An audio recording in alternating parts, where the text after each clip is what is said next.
Uh,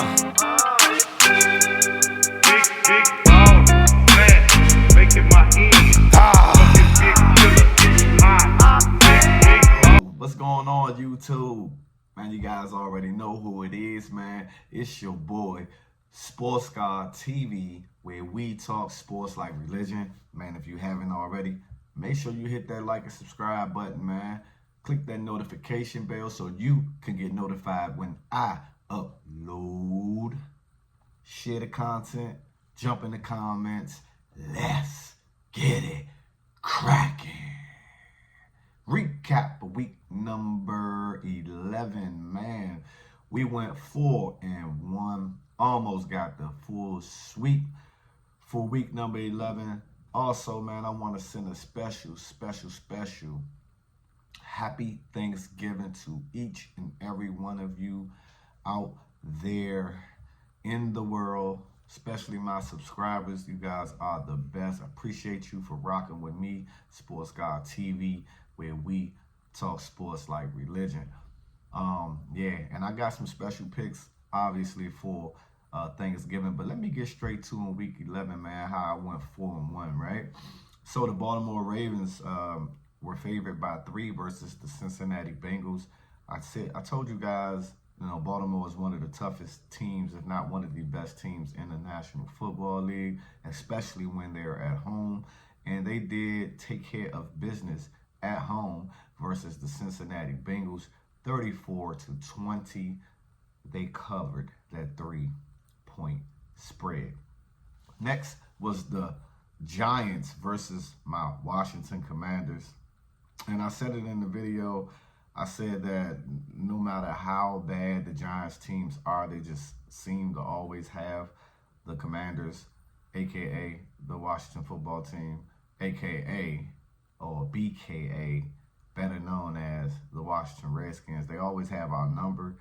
I said I expected the Commanders to win the game, but if I had to bet that game, I would take the points, which was 8.5. I didn't understand why Vegas had the Commanders 8.5-point favorites. It's not like they've been world beaters or anything like that. I mean, it shows that the Giants have been that bad, but at the same time, that was a trick bag move, So that's why I went with the Giants on the points, but they end up winning outright, which was crazy in fashion. 6 turnovers by the Commanders. Can't win football games by turning the ball over 6 times. Then we had the Browns versus the Steelers. It was a -1 for the Browns point spread. In the video, I had thought that the starting quarterback was going to be, they ended up starting the rookie at quarterback, and he got his first NFL win. His first NFL start did not go well. It was the Dorian Robinson Thompson. But I thought the quarterback was going to be PJ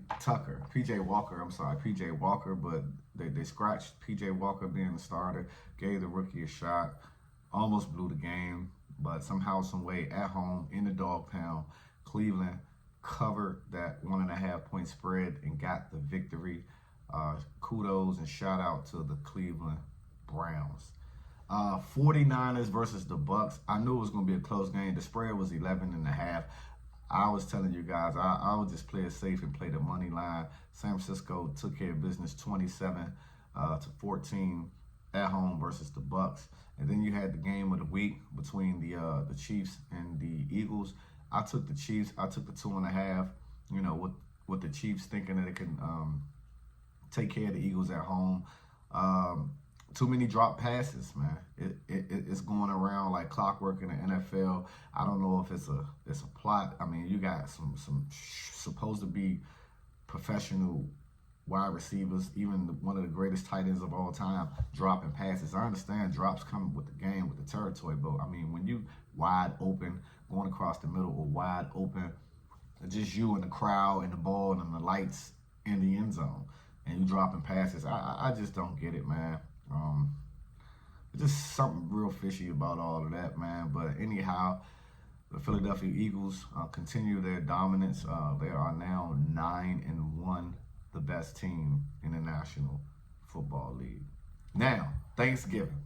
All right, man. Hopefully y'all stuffing and your turkey, your ham, your chitlins if you eat those, your mac and cheese, your fried chicken, your collard greens, and all the great things that I'm sure every kitchen in the country just about, every family member house, man, it's gonna be lit. You know, a lot of family coming in and out of town. You know, a perfect time to sit down with your family, man, and bond and eat and obviously watch some sports. So first up, 12:30 on Fox, you got the traditional Thanksgiving game between the Green Bay Packers versus the Detroit Lions. Generally in this game, it's already stamped that Green Bay would be the best team. This time around, they come in the contest 4-6 versus, the 8-2 Detroit Lions. It is their time now. They are the big dog on the big day as far as Thanksgiving goes, and they're 7.5-point favorites. Now, keep in mind that this is Thanksgiving, so there are a lot of fishy things that can go on Thanksgiving, man. It's a short week, little time to prepare. People thinking about their, time to spend with their family, though they're at the game and things of that nature. But I got the Detroit Lions smacking up the Green Bay Packers at home, covering the spread. I do expect there to be a close game early, but I feel like the Detroit Lions pull away late and cover that 7.5-point spread.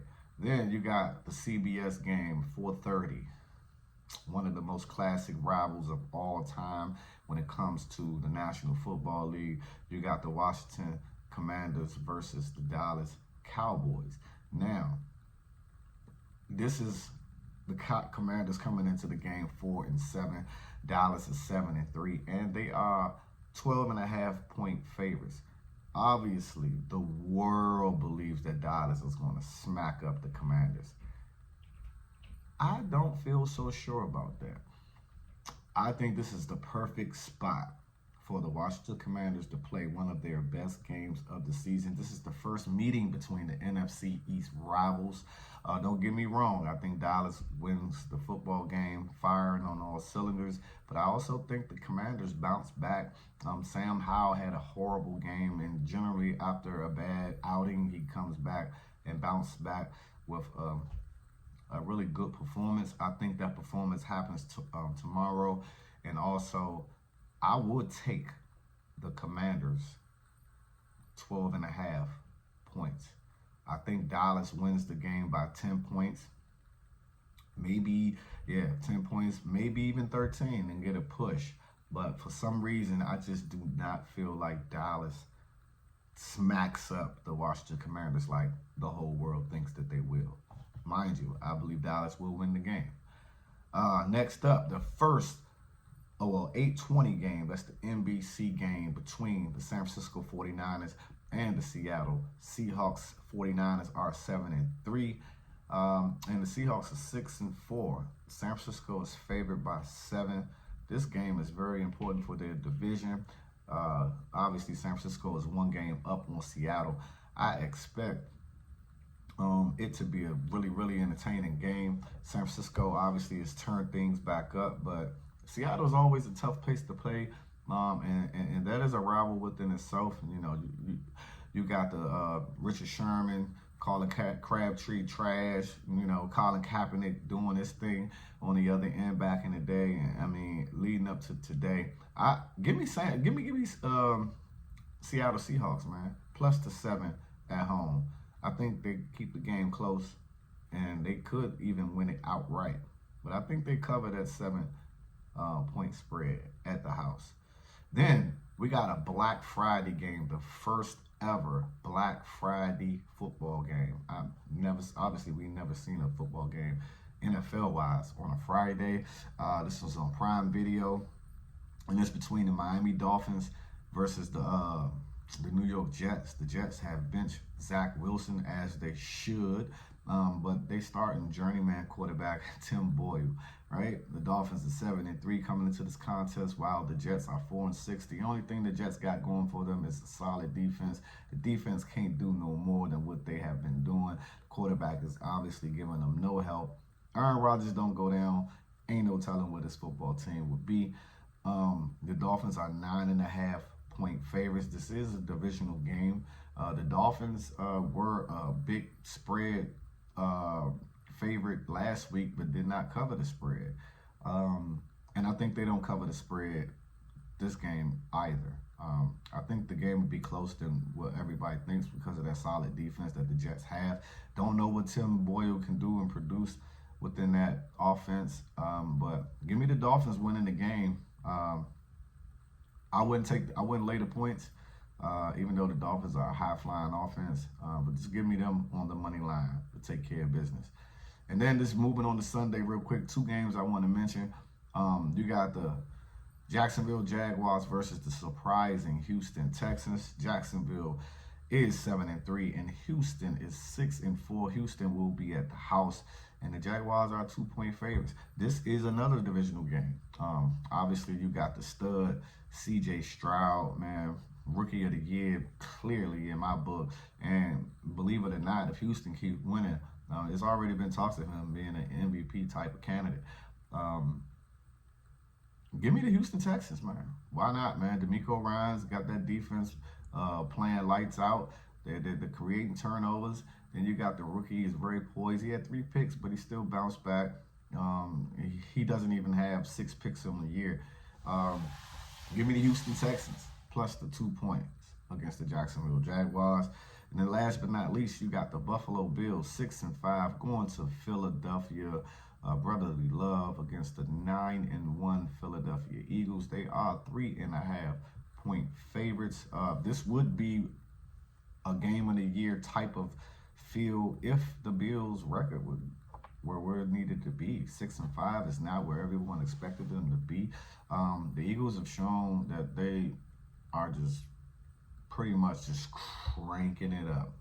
Super Bowl mode, cranking it up. And I expect them to continue cranking it up. Josh Allen throws interception, maybe even 2. I think the Eagles cover this spread, this 3.5-point spread. What are you guys' thoughts and comments, man? Who do you like for this Thanksgiving holiday? Once again, happy Thanksgiving to you and yours. It's your boy, yours truly, Sports God TV, where we talk sports like religion. And I'm out. Until the next time.